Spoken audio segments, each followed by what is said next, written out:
ठीक एक महीने बाद 11 नवंबर को घाटशिला विधानसभा का उपचुनाव होना है। बीजेपी से कई नेता टिकट की जुगाड़ में लगे हुए हैं। पूर्व मुख्यमंत्री चंपई सोरेन के बेटे बाबूलाल सोरेन का नाम सबसे आगे चल रहा है। उनके अलावा लखन मार्डी, सुनीता देवदूत सोरेन और रमेश हांसदा के नाम की भी चर्चा है। बेटे को बीजेपी का टिकट दिलाकर विधायक बनने के लिए चंपई सोरेन खूब जोर लगा रहे हैं। कभी प्रदेश बीजेपी मुख्यालय तो कभी घाटशिला में नजर आ रहे हैं। इस बीच एक और दावेदार का नाम चर्चा में आया है। पूर्व मुख्यमंत्री अर्जुन मुंडा की पत्नी और 2024 में पोटका विधानसभा से चुनाव हार चुकी मीरा मुंडा का। अर्जुन मुंडा अपनी पत्नी मीरा मुंडा के साथ 2 से 5 अक्टूबर तक दिल्ली में थे। सूत्रों के मुताबिक इस दौरान घाटशिला विधानसभा उपचुनाव के लिए संभावनाएं तलाशी गई हैं।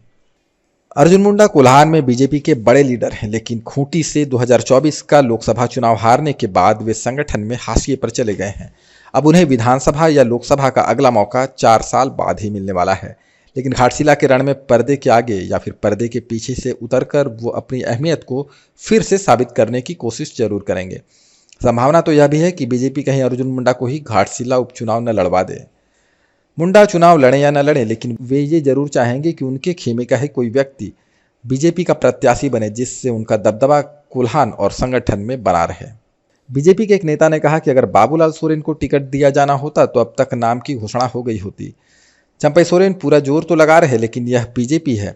नफा नुकसान और सारे समीकरण देखने समझने के बाद ही प्रत्याशी के नाम पर मुहर लगेगी।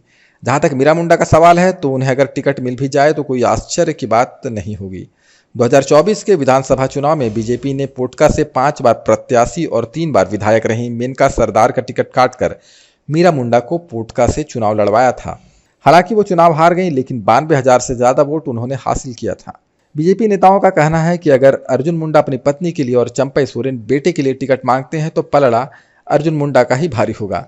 अर्जुन मुंडा केंद्रीय नेतृत्व के चहेते हैं। भले ही इन दिनों वे केंद्रीय नेतृत्व के भरोसे पर खरे नहीं उतर पा रहे, लेकिन पार्टी के बड़े नेताओं के साथ उनके संबंध अच्छे हैं। जबकि चंपई सोरेन का प्रभाव सिर्फ प्रदेश नेतृत्व तक ही सीमित है। 2024 के विधानसभा चुनाव से पहले बनी परिस्थितियों को देखते हुए बीजेपी ने बाबूलाल सोरेन को घाटशिला से चुनाव लड़वा दिया था। बाबूलाल घाटशिला में एक्टिव तो हैं, लेकिन प्रदेश स्तर पर संगठन में उनकी पहचान कम है।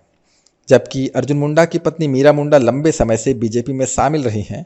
समाजसेवी के तौर पर उन्होंने अपनी पहचान बनाई है। अगर परिवारवाद के पैमाने पर टिकट बंटा तो कहीं बाबूलाल सोरेन के साथ खेला न हो जाए।